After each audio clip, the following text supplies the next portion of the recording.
What's good, basketball family? Yo, hoop heads, pull up a chair.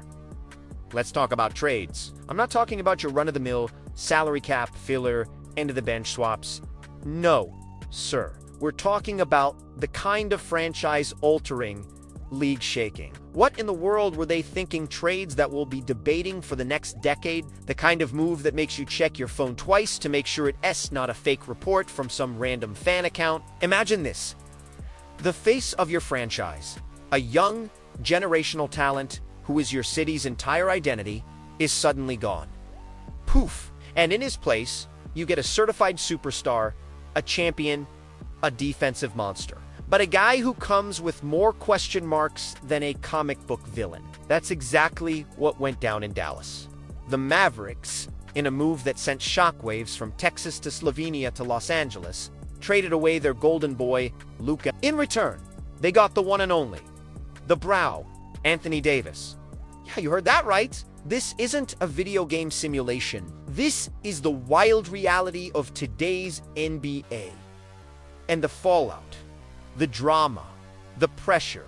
Man, it's already reaching a boiling point before a single meaningful game has even been played. This is a story about expectation, about risk, and about one superstar's fight to rewrite his own narrative. Now, check this out, because the trade itself is just the first act of this crazy drama. Let's set the stage properly. The Dallas Mavericks decided to push all their chips into the center of the table. They looked at their roster, looked at the absolute gauntlet that is the Western Conference, and said, we need a change. And boy, did they get one. Sending Luka Dončić to the Lakers is the kind of move that gets a general manager either a statue or a pink slip. There is no in-between. Luka is not just a player. He's a phenomenon. A guy who bends defenses to his will with his herky-jerky rhythm, his impossible step-back threes, and his court vision that feels like he's playing chess while everyone else is playing checkers. So to trade him, you better be getting a king in return.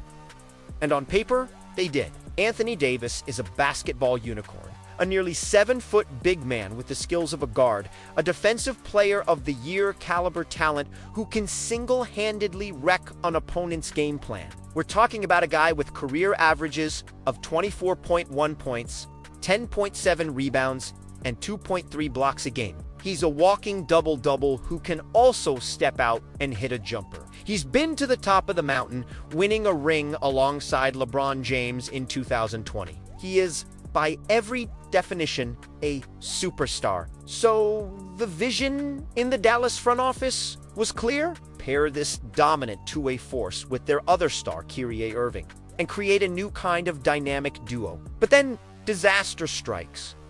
Kyrie goes down with a torn ACL late last season. A brutal blow, the kind of injury that can derail everything. But Dallas pivots. They bring in D'Angelo Russell, a former all-star point guard, a guy who knows how to run an offense and get He's the perfect high-level insurance policy to hold things down while Kyrie... And then, the basketball gods decided to throw a little more gasoline on the fire.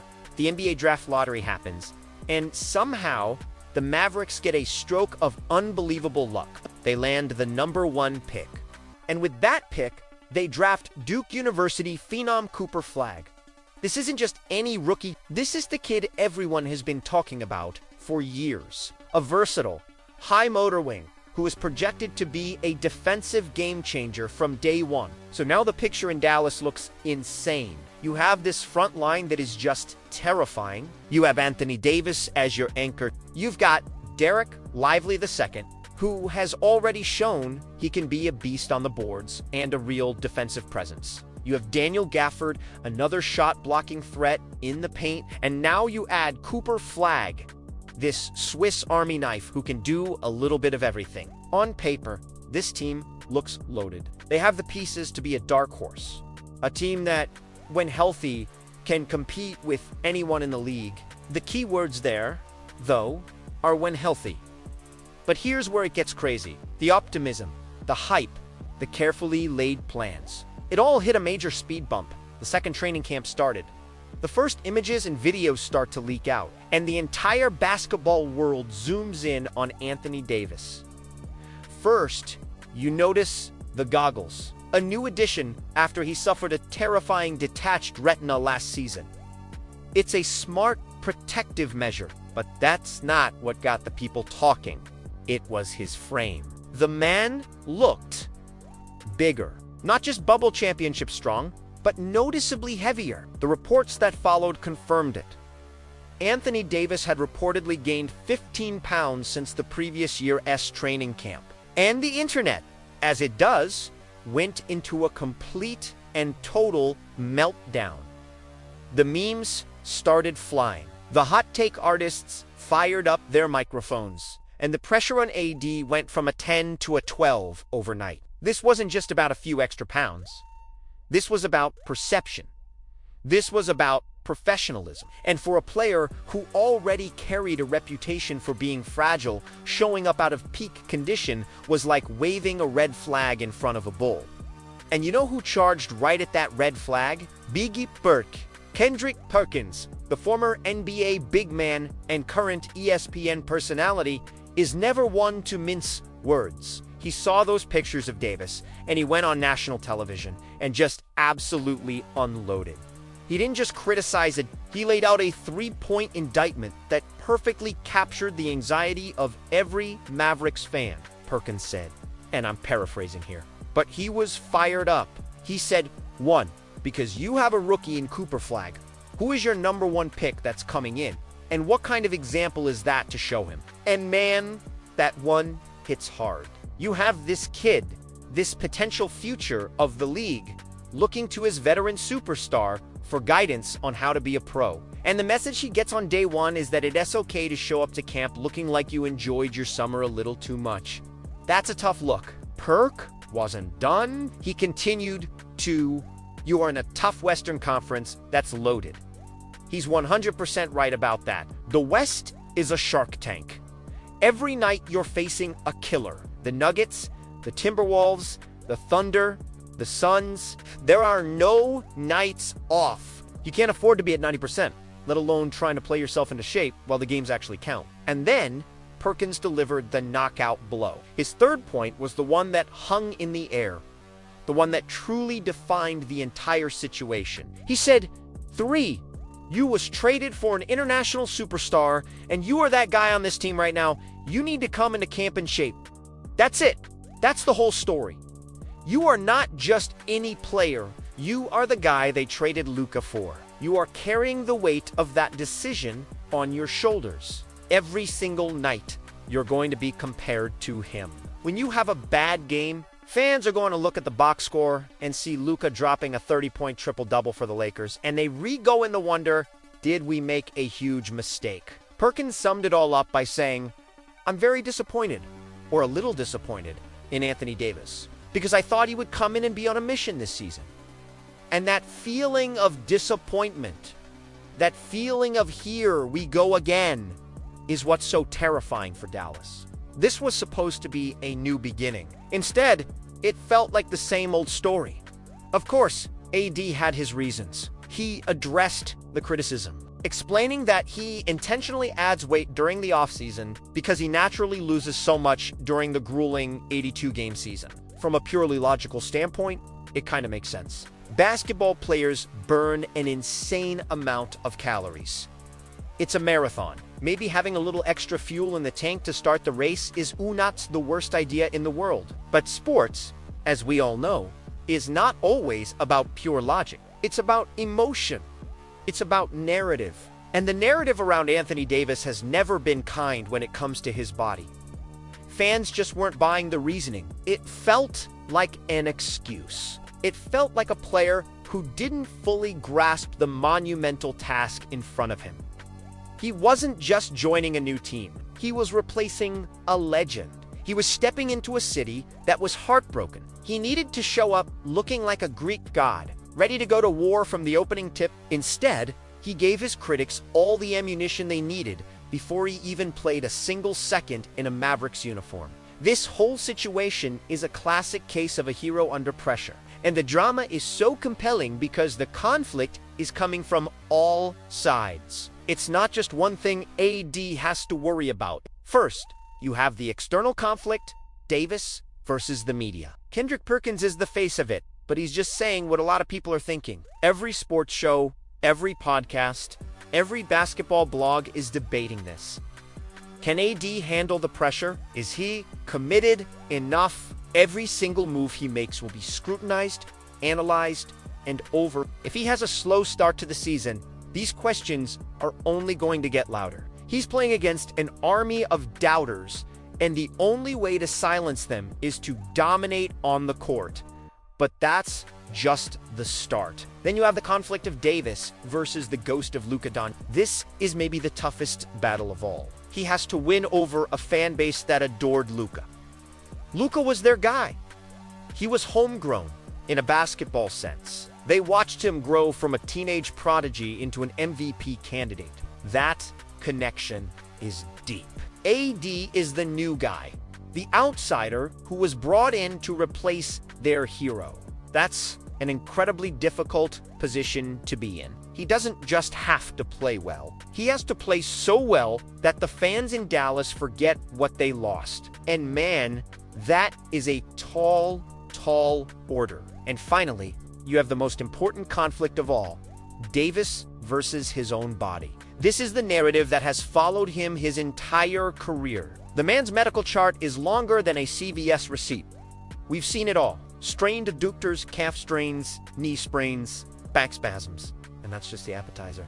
The nickname Street Clothes wasn't given to him by haters. It was earned through years of unfortunate and often ill-timed injuries. Think about it. In his very first game with the Mavericks last season, he strained his left adductor. He ended up missing about a month and a half of action. Your first impression with your new team, and you're immediately on the sideline. That's just brutal. So when he shows up to camp looking heavier, the concern isn't just about his conditioning. It's about whether that extra weight is going to put even more strain on a body that has already proven to be fragile. Is that 15 pounds going to help him absorb contact in the post?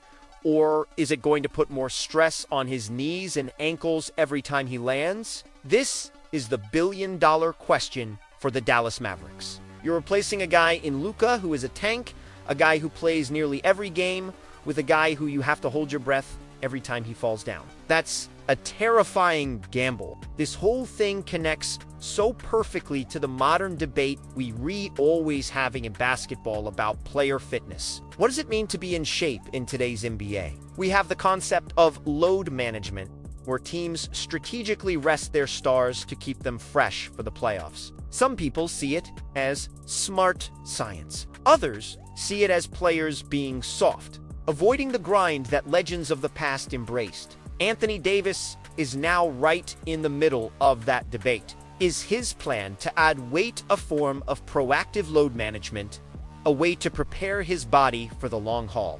Or is it a sign of a lack of discipline, a failure to meet the standard required of a superstar who is being paid max money to be the cornerstone of a franchise? There is no easy answer.